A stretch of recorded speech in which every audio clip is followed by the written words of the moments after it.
Thank you very much, Chris, and all the team. I'm very excited to be here with you.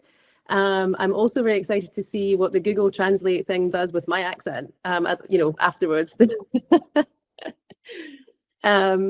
So yeah, I basically, because Alex is going to change the slides for me. So Alex, would you go to the next one? As Chris was saying, we're just going to discuss really a little bit how participatory design and leaning into values like joy, connection, and confidence can help evaluate and capture a richer, more holistic social value of the different projects and services and of our work. And the reason is because of this little nice quote. I think it sums it up very nice.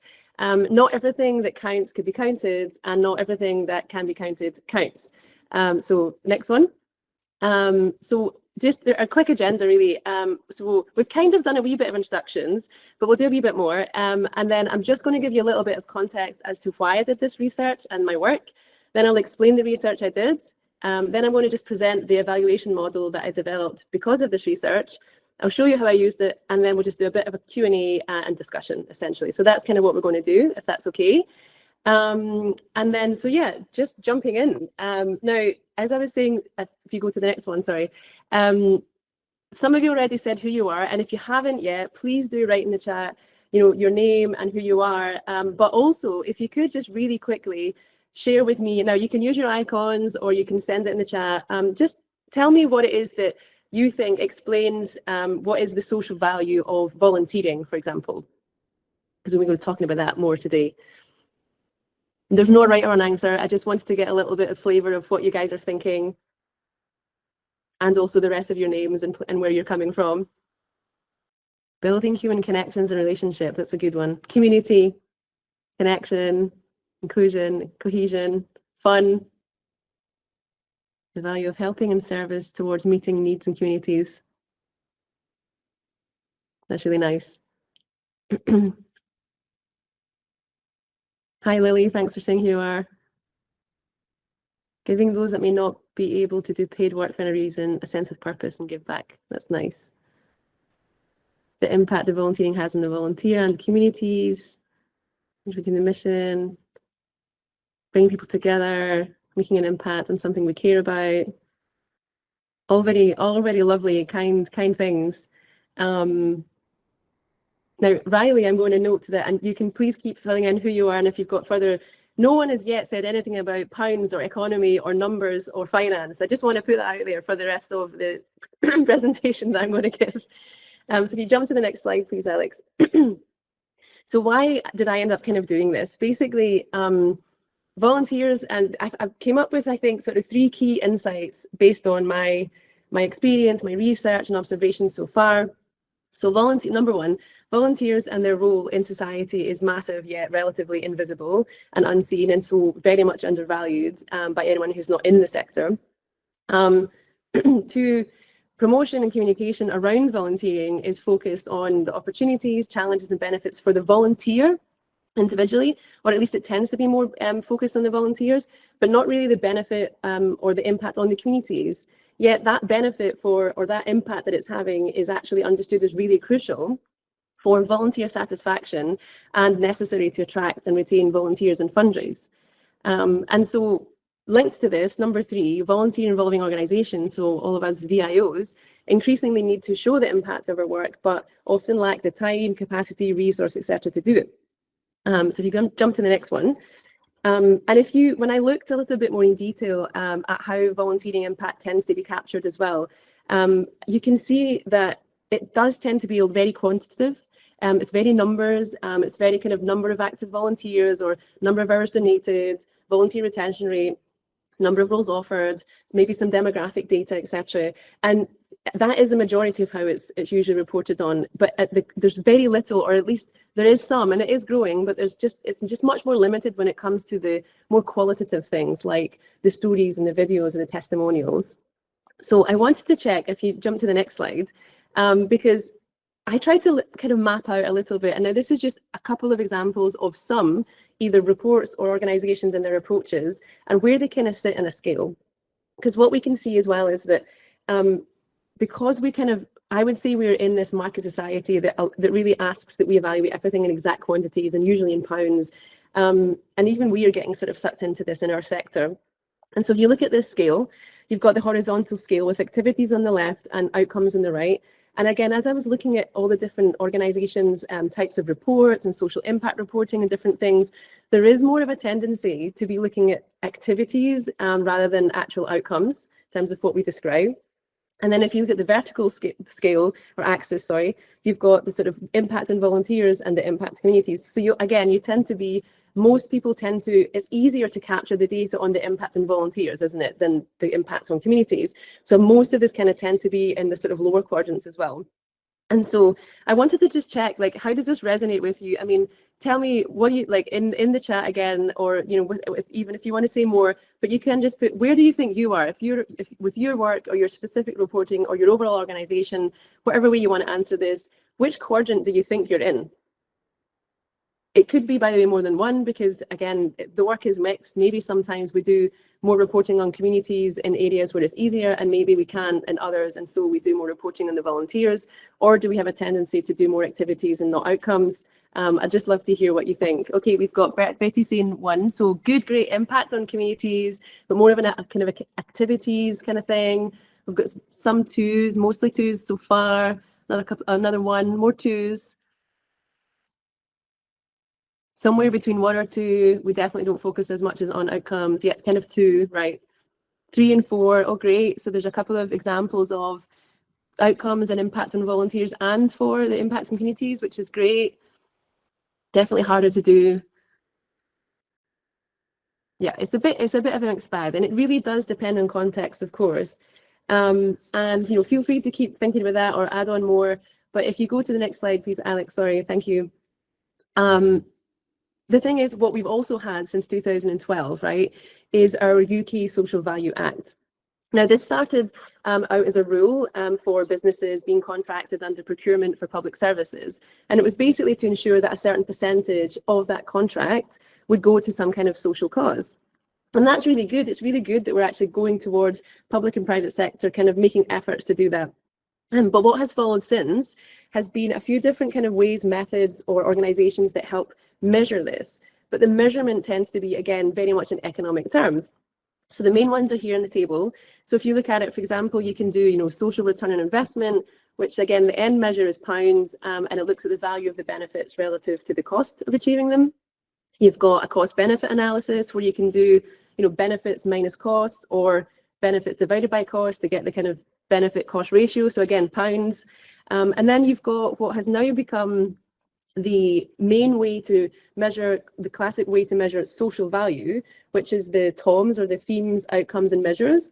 And what they've kind of created this as, I think it's 5 or 6 pillars for a business to kind of show that it's having social value. And a lot of it is internal. So some of it's about its own HR and environmental impact, but they do have one for communities. But again, even here, when you look at the communities pillar, what they're measuring is just the number of actual community initiatives, so not necessarily impact, the amount in pounds in donations, and the number of volunteer hours given by the staff, for example. And then, for example, you've got the Wellbe, where they have created this kind of well-being adjusted life year based on looking at life standards. Now, they do look at actual social data. They take the data sets that are available for a given context, but then they give them points and then they assign them pounds basically as well. So just as an example, the Wellbe was used by State of Life, which is an organisation that uses it to do a report for Sport England. And one of the kind of insights they came up with was that being physically active rather than inactive generates an annual well-being value of 2,500 quid, while becoming fairly active is only 1,200 per adult per year. So just to sort of show you the examples of what they're kind of trying to capture. So again, it is really good that that we're pushing the different sectors to kind of do better, do things and do social good and really give back to community. The problem is it's not telling us anything about the impact. So that's really good at the kind of macro level. But then what happens when we as VIOs or like the third sector organizations, etc., start doing it too? So if you jump to the next slide, the challenge and the question I have, and I'd love to hear your thoughts, is if you jump to the next slide, thank you, is that now even the VIOs are kind of starting to speak this language, and I'm just not sure we should be. So for example, Volunteer Scotland has just done a really nice report that's estimated that volunteering in Scotland contributes 2.3 billion to Scotland's economy, right? And now they use the Wellbe approach, and they ask State of Life to do that for them. And they use the national data sets, like so the Scottish Household Survey and the Understanding Scottish Society data set. And what they did is they looked at different questions in there related to volunteering, and they compared it to also the well-being of that person in terms of their response. And so it kind of sounds good. I mean, 2.3 billion is a lot. I mean, you know, we are talking about many of us in VIOs who are working on budgets in the thousands and hundreds of thousands only, right? But what if I told you that this was only, and if you can jump to the next slide, 1% of Scotland's actual GDP. Now, the GDP data is hard to get. I could only find the most up-to-date one since 2022. But the point being that roughly what you're saying here is that volunteering is great. It brings in, it sort of contributes to the economy in billions. But when you actually look at the size of Scotland's economy, the framing of this, I don't think makes the volunteering look that good, right? If all you're doing is reducing it to that 1%. So again, before I kind of want to see what your reaction is to that. So maybe if you can jump to the next slide, please. And can you tell me in the chat again, which of these people best represent your gut reaction to that number? Or perhaps you have other images, or you know, you want to share more icons or different things. Absolutely feel free to share in the way that you want. But what's your gut reaction? What do you think about this number, this 2.3 billion, in relation to describing the contribution of volunteering to society? Puzzle bloke. Good description. Thanks, Christine. Second person, yeah. A bit of a, I think the second person was a little bit reflecting, thinking about it, not totally sure. Okay. Fingers and ears person. Okay, Lily, thank you. Disappointing, it's reduced to a number. Yeah. How was it actually measured? Yeah. I'd be interested to know breakdown. Yeah. Puzzled, second person. Yeah, so I mean, so far no one has said the first person, which is kind of excited yes person, right? At least so far. And the thing is, when I actually then tested this also with some volunteers in some of my research, flat, I like that one. Thank you, Helen. When I tested this with some of the volunteers, it was also a bit of a mixed bag. So the actual volunteers, some of them were like really also offended. Some of them thought it was kind of great. They couldn't quite believe that it was sort of so much. Some of them were kind of feeling a little bit resentful. They were feeling economized. They were feeling marketized themselves. They were feeling a little bit like, wait a minute. I mean, I would almost describe a cognitive dissonance. They were saying, well, I love to volunteer and I know that I get a lot out of it. But I also resent the fact that I have to provide these services and do these things because the government isn't doing it, or because people aren't doing it, or because no one cares. And so I care, and so I have to do it. So it was causing a lot of kind of mixed feelings, frankly, as well as we've had here. Anyway, so what was it that Volunteer Scotland actually was really trying to say, I think, with these numbers? So if you jump to the next slide, now, the digging deep, you could find it in the report, but basically what I think is the most important thing here was that they were saying that people who volunteer in a group or with an organization weekly have the highest well-being. And I'm like, well, that's really good. That's actually really great. Now, it still doesn't quite tell you about the impact of the volunteering, but it tells you something really good about the impact of volunteering for the volunteers, right? And the reason I think that why this is important is it kind of connects to social capital in terms, and rather than social value, right? So social capital, at least according to the Scottish government, talks about this being the resource of social networks, community cohesion, social participation, trust and empowerment, etc., that collectively provide an important part of personal and social well-being, right, now and in the future.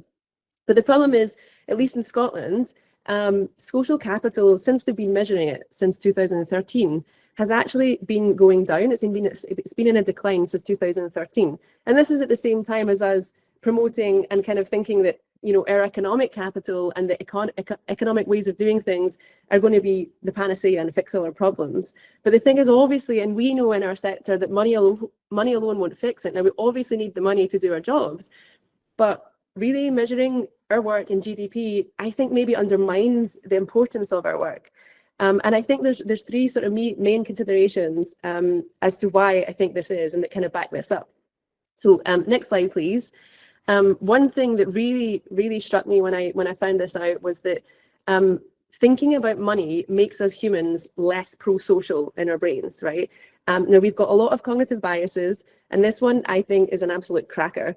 And this just basically means that policymakers, and us if we were the policymakers, by the way, who decide how and where to spend the money, are actually less likely to be focused on the sort of social part of this when they're discussing the budget. And some studies have even shown that increased wealth inequality can decrease empathy and make individuals more self-focused, potentially also reducing pro-social actions, right? And I think particularly if we think about the UK situation, I mean, the UK is in the Western world, one of the most unequal in terms of gap between rich and poor. And also globally, we've got this overall issue of what the UN is calling hyper-individualism and a lack of community. So this isn't really helpful to kind of like get people to be in that pro-social space, right? However, next slide, number 2, we are still humans, obviously, and we are social animals.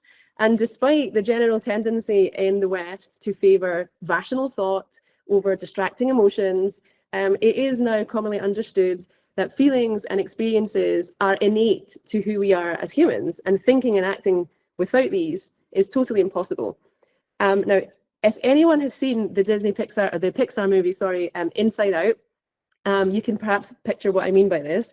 And if not, the psychologist Daniel Kahneman also explains it really well in his book, Thinking Fast and Slow. But the point is, we have now got a new understanding of how our brains work, and we can't just be rational. We're not rational. We are human, emotive people, right? So that means that there is no decision making about anything, including funding, without emotions involved. So why are we reporting on our work without emotion?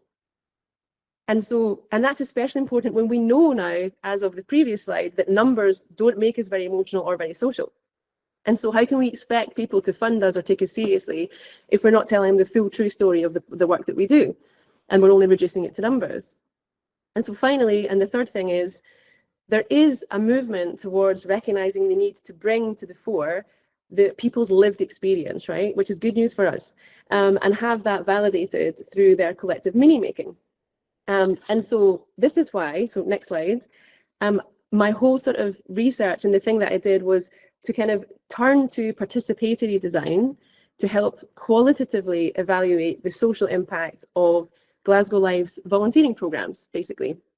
I wanted to kind of break past the sort of top-down way and the economic numbers game of looking at it and find out what really matters to the people that really matter, the actual service users, right? The beneficiaries, or whatever way you want to call the people, the participants, or the people that participate in those services provided by yourselves, by volunteers, or by the third sector or public services, etc.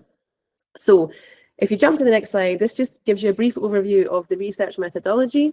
Now, the overall methodology clearly was participatory design, and the approaches I used that I leaned on in relation to evaluation were some new areas of evaluation that are a little bit more embryonic now.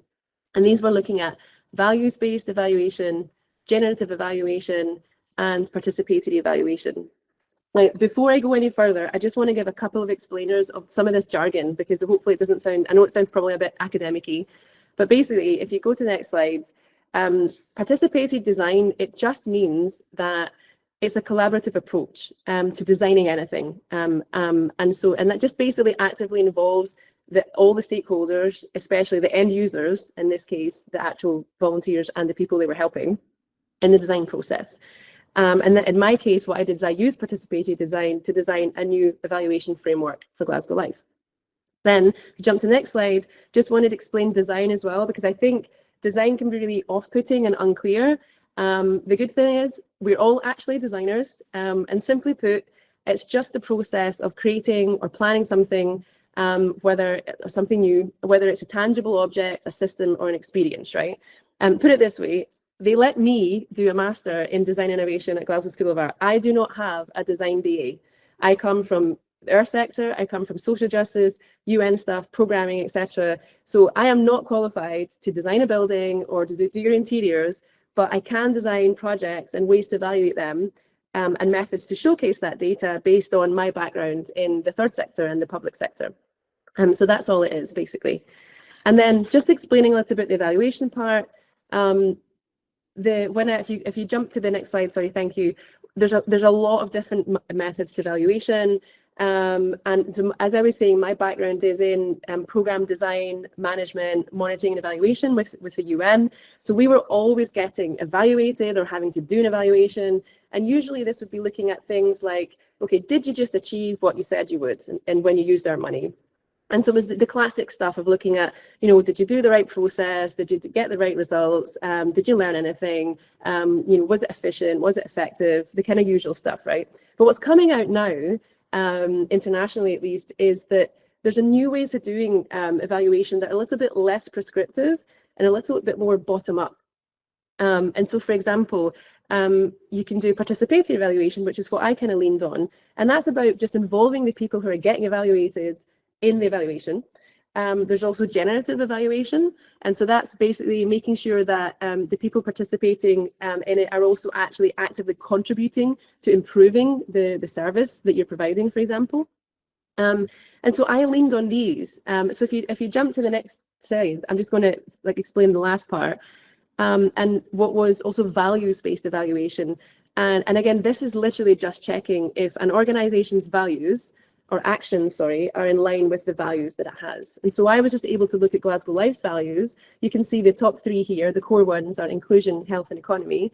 And see, for example, in their evaluation and how they were showing the impact of their volunteering programs, was this coming up? Was it aligned with these values? And actually, they only had one of them. so it was good that we did this exercise. And then finally, just explaining that what I also did, and this is kind of the new thing. So if you jump to the next slide, instead of measuring the value in pounds, I decided to try to do a measuring using qualitative methods by coding my data against values, actual human values like inclusion and health and connection and stuff. So really, it just meant I found a way to measure the social impact based on these things that were coming out in the data that was all the qualitative kind of data, the things that people were telling me. So hopefully that kind of just explains a little bit the different kind of methodologies and jargon. So if we go to the next slide, and we're back at the research methodology, I'm just going to explain then the actual methods I used to actually get the data then that I needed, right? So this is like the middle section here, the methods. So of course, as well as a big desk review and looking at all the different reports and reading a lot, etc., I did some interviews with staff, experts, academia, volunteers, and of course the service users. I participated in various events and a health walk program to observe it, for example, directly. I led different generative sessions with volunteers and beneficiaries to ask them in various ways, how their well-being was impacted and by being involved in that volunteer program. And I designed some simple and fun ways to actually provoke discussion and capture the outcomes, basically. I also considered my own experience as a volunteer and in the sector, and did a lot of sort of ethnography work, observing the volunteer spaces, the different attitudes, the way that volunteering was being promoted, etc. And basically, if you jump to the next slide, this is just a couple of nice photos. This was me engaging with some of the volunteers and the staff at Volunteers Week last year, which takes place in June, so it's coming up very soon. And then the next slide, then I also specifically went to work with the health walk program. So I did a general sort of research with all the programs involved in Glasgow Life. Then I focused on the health walk program and went to one of their events where the staff and the volunteers were and did some engagement with them. And then if you go to the next slide, I went to engage specifically in one health walk, which was the Victoria Park health walk, with all the volunteers and the actual walkers, the participants, the beneficiaries. So I did all these different things, and I was in that walk for about 7 weeks. It was actually fun. I also got a lot out of it, to be completely honest.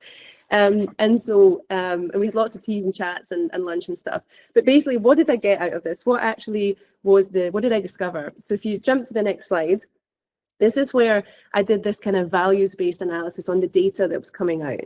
And what I was able to uncover was just that there was just so much more value than what Glasgow Life was actually already capturing. So in the little graphic here, which is just an illustration to show which were the values and the values that were coming out more strongly. And the light pink ones, which are the learning and the health, is what was originally being captured only. Everything else is new. So all the dark pink was everything else, and it wasn't even on the radar or even thought of or understood in terms of how they were capturing the impact and the benefits of these health walks for the community. And so it really was just, the impact was so much more than just this 1 hour a week and some health benefits and some learning benefits. It was confidence and inclusion and connection and joy and many other things. And when I honed in then on the specifics of the health walk itself, so if you jump to the next one, you could see that actually beyond health, now it's called a health walk, but beyond health, connection and joy and inclusion were actually the biggest things that were coming out of the benefits. And that's what the people participating in that health walk valued the most, including, yes, of course, the health, that was good. And that was the point of it, but there was a lot more to it. So with all this kind of data, I had to then find a way to obviously package this for Glasgow Life. And so what I designed, if you jump to the next slide, I had to have a design solution because I guess it was a design degree. And so I wasn't allowed to just do the research. I had to come up with something. And so I designed an evaluation framework, basically, which I didn't really have before. So I designed an evaluation framework that was easy to understand and use, and that was values-based on those top 5 values that were coming out, but that had very concrete outcomes and results, and that were also connected to broader strategies. I think that's also quite important because in our work, we often forget to do that, but it's really important that we make the connection to the bigger strategies so that we can show how we're contributing to things like mental health strategies, loneliness and isolation strategies, even Scotland's national performance framework, etc. So this evaluation framework was meant to be also something that, if you go to the next slide, was designed to empower the volunteers to also get involved in the evidence collecting because they're the ones right there seeing it every time. Next slide. And then I designed it as well in a way to give the staff the resources to actually be able to replicate this, but also the resources to be able to keep doing this and actually show, next slide, the full rich picture of the social value and impact of these health walks on the community by having a kind of social impact report they could use. And when I did this, I was trying to make it sort of sustainable for them because we know that it's hard. We know we don't have loads of funding. And so I tried to integrate it basically into the existing programming throughout the year. So all the different events and different things that they did to support the staff, check in with volunteers, capture data from the beneficiaries, etc., at no extra cost. So it was all planned into their overall kind of like yearly thing from July right up until June, where they could do the reporting and actually celebrate everything in Volunteers Week by showing the impact of the past year. And so what I ended up actually developing, if you jump to the next slide, is 2 kind of packs. One was a volunteer pack that had basically a bunch of tools that were kind of tested with the volunteers to help them basically, when they're doing the walk and when they're talking to the people they're engaging with, to capture some of that data. Now, obviously, this would be the volunteers volunteering to do this. So it's not like every single volunteer would be made to do this, but very much finding some volunteers who would be happy to try this out in some of the health walks and capturing that data. So there was a couple of different engagement tools they could use, really quick and easy ways to mark things and capture stuff, some case study templates, things like that. And then the second thing was, if you jump to the next slide, the staff pack. That had just a bit of a guidance, a nice poster to socialize the evaluation framework, and then the actual social impact report itself. So there was the 2024 one, of course, but I also provided a template that they can actually use and edit themselves when they want to actually update it and do more or do different health walks, for example, or adapt it to something else. So overall, next slide, as well as the actual social impact report, there was a whole kind of package design so that they could actually use it and repeat it themselves and edit every year if they wanted to. And it was kind of focused on coming up with, through the phases of having a volunteer collection phase and then getting the staff to consolidate that. And then the reporting phase, when they do need to report, they could use that data in different ways, but also actually specifically have their nice social impact report. Now, for this particular occasion, Glasgow Life really wanted something that was a report that was very not traditional, let's say, because what we was meant to do was to also really show the volunteers specifically the impact their work was actually having. So it was very geared at volunteers in that sort of public way. So what it turned out like, if you go to the next slide, is kind of what I can only describe is a cross between a zine and a kind of photo book almost, with lots of nice data inside. And I did use the quantitative data that they do collect, but I just complemented that with all the lovely rich context things and in the context of the values that were coming out. So there's a nice welcome thank you letter from the volunteer management staff. There's lovely thanks at the end from the staff and also the beneficiaries. There is, you know, there's different quotes, there's data sets, there's some facts in there, but there's also some stories. There's nice testimonials and different things. And the thing is, this is quite simple. It's not particularly fancy, but it was very emotive. And honestly, the volunteers, when they saw this, were stunned because I don't think they could really understand or see from their perspective the actual impact they were having. And that is exactly what we wanted to do with this particular way of doing this kind of social impact report. So maybe just jumping to a sort of summary slide at this point. In essence, I mean, the process of doing this, I honestly do think it's not too complex. There isn't one perfect way of doing it either, because it is qualitative. It's very, you know, tailored to context, but mainly 4 key steps.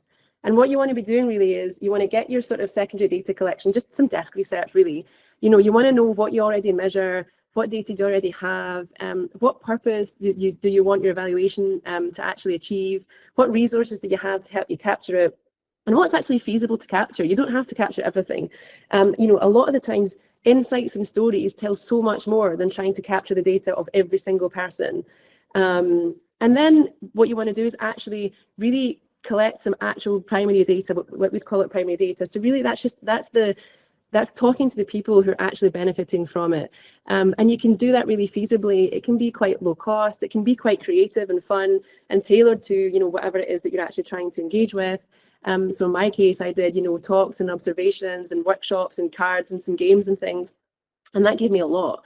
Then the next thing is you just analyze it.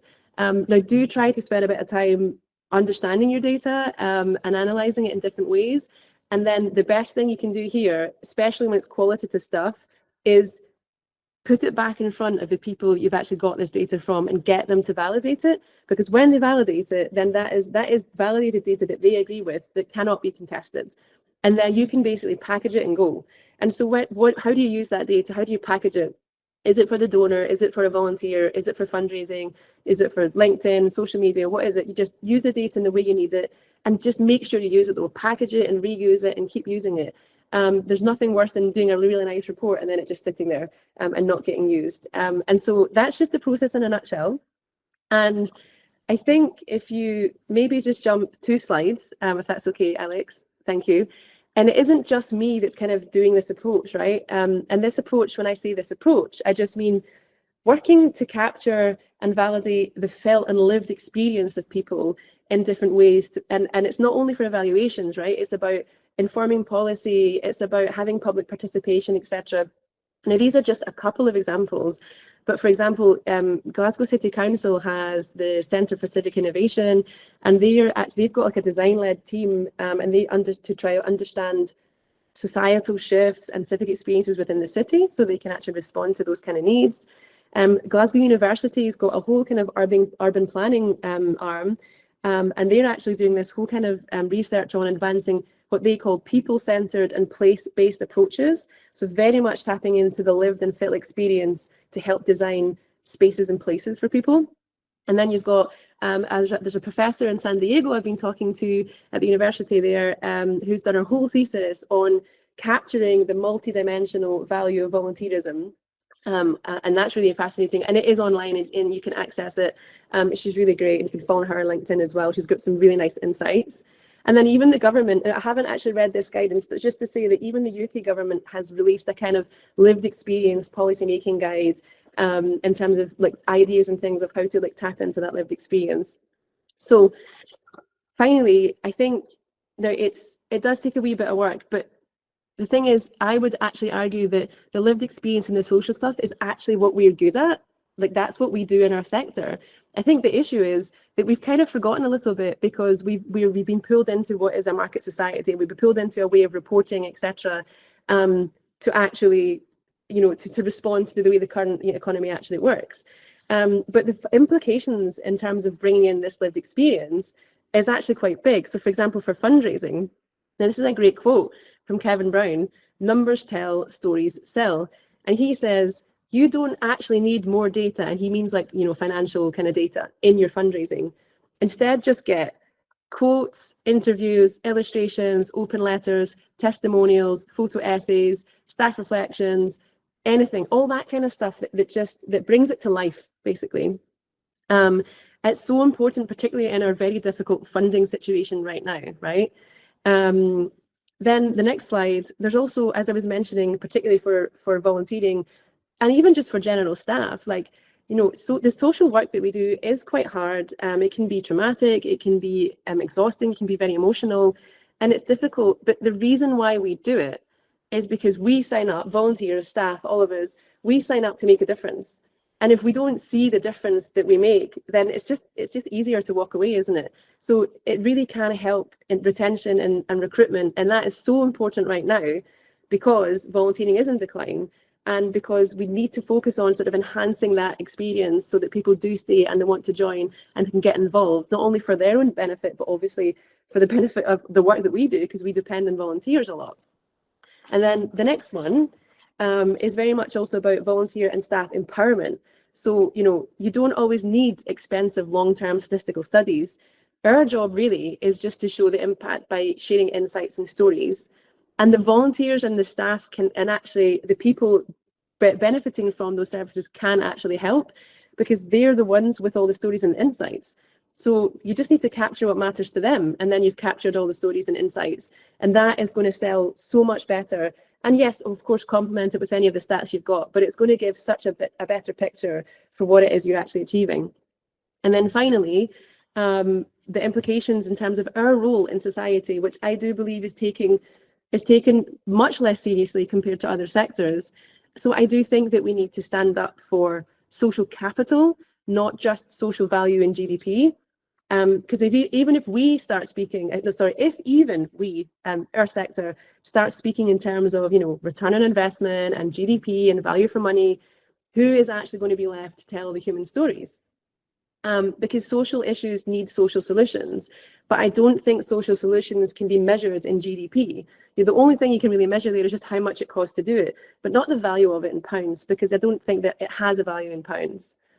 So basically, I would love to just stop there, if you jump to the last slide there, and maybe just open the floor. So first of all, if there are any questions about anything I've said, or if you've just got any burning comments or anything you want to share. I see there's a little bit of things going in the chat as well. I would love to know how you measure and how you report, and if you've got different ways of doing this in terms of qualitative approaches. I'd love to know what you think in terms of what might happen if the third and public sectors doing this work actually started to be more qualitative and bring those stories to the fore.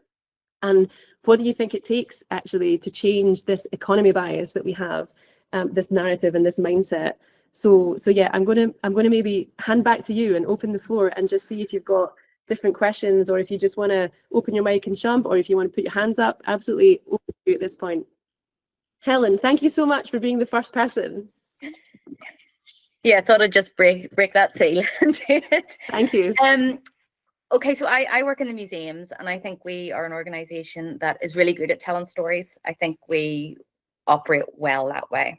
I was really interested when you showed the slide with the light pink and the dark pink, that the light pink, and you said that those were the ones that we set out to evaluate. They were the values that we already knew. That obviously those are the ones that have the percentage and the figures. I know this is what we're talking about. They have the figures attached to them, and the other ones were all about the things that weren't on the radar, but equally as valuable are that sort of lived experience area, right? How do you find people reacting to that? Because part of me, I do this too, which is, okay, so that one person said that, so what? I want to know the pattern. So have you found that like a pushback on, and maybe I'm still trapped in the show me the figure, give me the percentage. Yeah.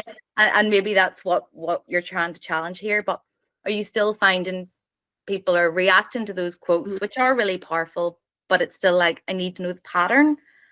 Or is the pattern already there after you do this a number of times? So I just wondered if you could say a wee bit more around how you challenge that narrative or push back on that.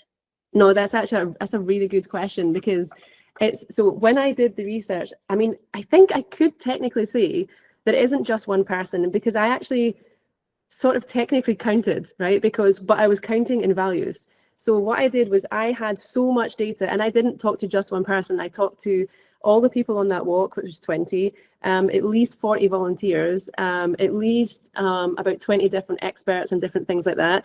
Then I had also lots of data from 2 different surveys where we had open-ended questions as well. So it was qualitative data that was coming out of them, as well as some of the stats that they had. And then I took all of that data and I found patterns in that data. And so what I was doing is, when I was coding all that data, I was giving them values in relation to, oh, right, well, this one means connection, this one means blah, blah, blah. And so as you saw, the bubbles were bigger when those were the things that were coming out more. So maybe it's about explaining that method better so it feels more trusted, because I know what you mean. Like, I think that's the problem. Like, I think we're so sort of biased towards needing concrete numbers, exactness, and saying 100 people said this and 50% said that. I totally get it. I'm not sure if maybe being clear on the methodology would do that. But to reassure you, when I did this was a pattern. It wasn't just one person. But then what I did was I said, well, here's the pattern overall, and here's the bubbles and the values but then here's some quotes to show you what I mean. And here's some insights, and here's one person's story, because it helps back it up, if that makes sense. But this is just the way I did it. I think it's a really good question, and maybe there's other ways that we can make it a stronger, like, sort of methodology maybe. And I think that's the challenge, isn't it? So thank you. Does anyone else want to add to that or share more on that? Because it's a really good one. I saw some thumbs up happening as well. And so I see Betty saying that it'd be great if the lived experience of Ukrainian refugees, for example, was taken into account in policy making. Yeah, there's definitely there's a push towards doing that more, but obviously the risk is that it is a bit tokenistic. So doing it meaningfully is actually also quite hard, because you need to spend time actually engaging with people and building trust and relationships. And then there's one that says outcomes stars are a possible. What are outcomes stars? Are a possible way of tracking qualitative data and personal journey. Oh, Lily, do you want to tell us more about that, if that's okay? Sorry to put you in the spot. Thank you, Christine. No worries. See you later. Lily, do you want to talk to us a bit more about your outcome stars? Oh, you're in a busy office. No worries at all. Well, you know what, even after, if there's something you can share with us, or, you know, with the group or with the Kinetic team or link or anything, let us know. That would be really interesting to hear. Is there any other questions or comments or reactions? I mean, you might not necessarily agree with me, and that's fine too. Like, you know, not everyone agrees with me. There's a lot of people that have said, no, we need to speak the language of the donors. But then I just think we're perpetuating a little bit the economy bias. So there's a question here. How do you make sure all perspectives are represented, not just those who feel confident to share their opinions? Yeah, that's a really good question as well. I think the response to that is just be as inclusive as possible. And when you're doing I mean, even just in our work as when we're providing even our services, right? It's a very similar thing. It's about being inclusive. It's about maybe having different ways for people to respond to you. So maybe they don't want to speak up, but they don't mind writing it down. And so when I did it, I did lots of different ways involving people. And I observed myself. I got the volunteers to observe. I had one-on-one chats with some people. Then I had group discussions or group exercises. But I think probably the key thing is that I then when I sort of processed all of that data, I went back to them and I said, do you agree? And I made sure that everyone signed off on it before I went away and said, okay, great, here's now your new evaluation framework, because it had to be also validated by them. So as long as people contributed and everyone was validating it, and of course it's not a perfect process, but as much as possible, you can do all those things and be as inclusive as possible, and then it's generally quite representative. Thank you. Thanks, Fiona. Anything else? Any other thoughts or any other things to share from how you guys do things? Sorry, Fiona, did you want to say more? No, I'm just curious as to how you kept this separate, because this is obviously about the work that the volunteers do rather than the volunteer assessing the volunteer experience, but it is kind of both. Mm-hmm. And do you think kind of being external maybe gave you more honest feedback, or whether you had that element of it, because obviously you're not completely separating out volunteer satisfaction from volunteer impact? Yeah. Yeah, good point. I guess so. I do. So on the first point and being external, I think, I mean, I am an external evaluator as well, right? So obviously I want to say that's a good thing. But actually, I do think that I think being external and not knowing definitely helped in a way, right? Because I came in and I was just this extra person, this extra resource, and I could like observe and look and do all these different things. I don't think you have to be that way. I think you could also do it internally. I think being external just made it maybe, like you say, maybe slightly easier for people to tell me what they think. But at the same time, I think even if you were internal, you know, it's just about creating a really safe space. It's about just being open and honest about the way you're doing an evaluation. And actually, I didn't really call it an evaluation because it also is a really off-putting word, isn't it? And I was just saying, oh, look, I'm learning. I was coming to sort of learn and understand how, you know, how the walk works and the benefits you get from it. And I just sort of used that kind of language. And so that made it very easy for people to talk to me.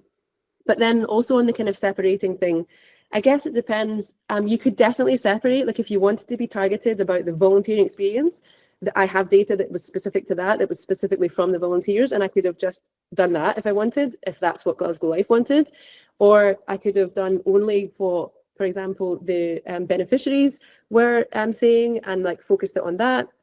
And in this case, I did the latter just because what we wanted to do was show the volunteers the impact of their work, if you see what I mean. But already, just by involving the volunteers and by getting them to test some of the tools and by getting them to also use their observation as to what they saw, it was the benefit for the beneficiaries, gave me more as well.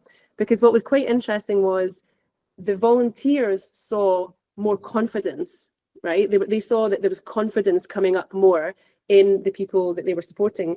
But the people that being supported weren't reporting that so much. They were reporting other things. And so I think there's also something different about different perspectives. And I think both are true. Like if a volunteer says, I see that person every week and I see that they are more confident, they're more sociable, they're enjoying themselves more, I see it. And then that person who's enjoying themselves more says, oh, well, actually the benefit for me, they're not thinking confidence necessarily. They're thinking, actually, the benefit for me is like, I've just made these new friends. Like I get out and about, it gets me out of the house. I'm really enjoying it. I have a lot of laughs, and that's like a different experience, but they're both valid, if you see what I mean. And so you can take the data that you want and you can use it and you can say that, and you can say, well, actually, this is exactly what the volunteers are saying, or this is what the people benefiting are saying, or others. So it really I think it just depends on how you want to use it and what it is you want to emphasize, basically. Thank you. Thanks, Fiona. I see, there's outcome. So I found the outcome start, right? Thank you so much for sharing that link. Think Ellie's gone, no problem.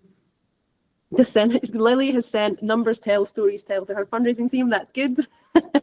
And we've got another one called Impactosaurus outcome as well. Great. So some other things. Maybe we can share that at the end after with everything to help people see what different options are there. Any other questions about what I've done or anything else you want to share or maybe say from anyone?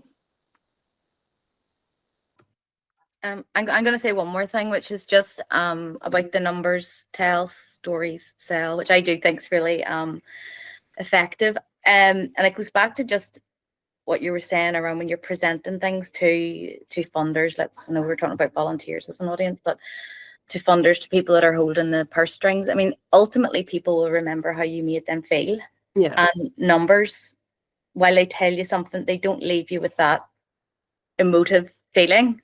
And as you said in your presentation, you know, we are human and therefore we have that bias. So there is real gravitas, I suppose. I suppose I always just really guard against making sure, because working in volunteering, it's seen as nice and fluffy and all of that. So I'm always guarded around making sure we don't fall into that trap too much and we're still able to present ourselves in a way that's professional and meaningful. So, but I suppose that's just important to remember, that those stories are effective because they are what will move people.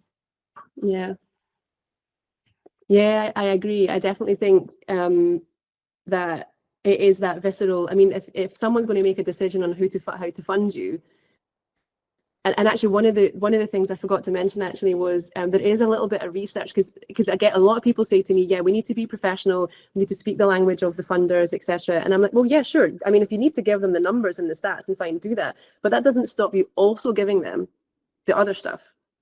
You don't have to only give them what they give. And I know sometimes you get templates, and yeah, I do get, but there are other ways to sort of show more. So I would say that we can do both potentially. But also so in the professor that's in San Diego has done a little bit of research to understand, is it really that it's the funders just want the stats? And actually they did a bit of a study. Now this is a US based study, but it's still interesting. They have an insight where they've said, actually, not all of them do. Some of them do want the stories. Some of them really do want to know, because they also feel that they want to know that what they're funding or making decisions on is actually making a difference. And so it's true, isn't it, though? It's that challenge, like you're saying, Helen, of like, how do we still come across as professional and serious, while technically our area of work is seen as kind of fluffy and kind of nice, but actually fluffy and kind of nice is actually our strong point. And so, it's a challenge which I don't have an answer to, but yeah. So Emma, maybe you want to add to that or have something else to share.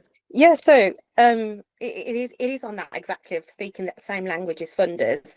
Before working in kind of the charity sector, I did work in corporate reporting and annual reports, looking at companies telling their story to shareholders to get in more investment. And it was exactly the same kind of approach of like, okay, yes, you've got all your balance sheets and numbers where they're going to check how they're doing financially to put their money. But actually, the majority of these annual reports and investor websites was the story of the company, because investors and shareholders wanted a purpose to put their money somewhere that felt aligned with who they were. So it's kind of mirroring that private sector, investor shareholders in the charity. So it is speaking that same language. It is still that it is still professional, because that's the way that all the big dogs are doing it. Yeah. No, thanks for that. It's true. And I think it's, I wonder as well, because quite a lot of, if you look at quite a lot of different charities, kind of strategic plans, right, or their strategies and things, or just their advocacy, they kind of tend to want to have a stronger voice as the third sector, for example, and they kind of want to, they keep talking about being treated as equal partners. And we all want to be treated as equal partners because we know we deliver a crucial service, but we don't feel like we're treated as an equal partner. And why is that? And again, is it we're not taking this seriously because we aren't as good at telling people what we do, or because what we do is so complex? It's actually really hard, because it's a lot easier. Other businesses in private sector, it is okay for them to measure GDP and growth and profit because that is their purpose. But our purpose is to help people, and helping people is a social complex issue. So how do we get that complexity and it balance the economic with some of the qualitative stuff? I think that's the challenge, isn't it? Yeah. Thank you. Oh, Betty's away as well. Thank you. No, thank you so much. And thank you, Lily, as well. I know people might have to run. I don't know. Apologies. Actually, do we finish at 11? Do we have more time? Just checking with Alex or. Hi. If people want to hang around and chat, that's fine. There's no hard cut-off time. No worries. I mean, I don't want to take more of people's time already, and I really want to just say, before people do run, thank you so much for being here, for listening, and for also just sharing your thoughts with me. And I've learned also like some really nice things from you too. So thank you so much. And hopefully this has just been useful as a provocation to get you thinking about social value, social impact, how to bring in the lived experience, etc. Thank you, Emma, for your kind words, and thank you all the other. Thank you for the thanks.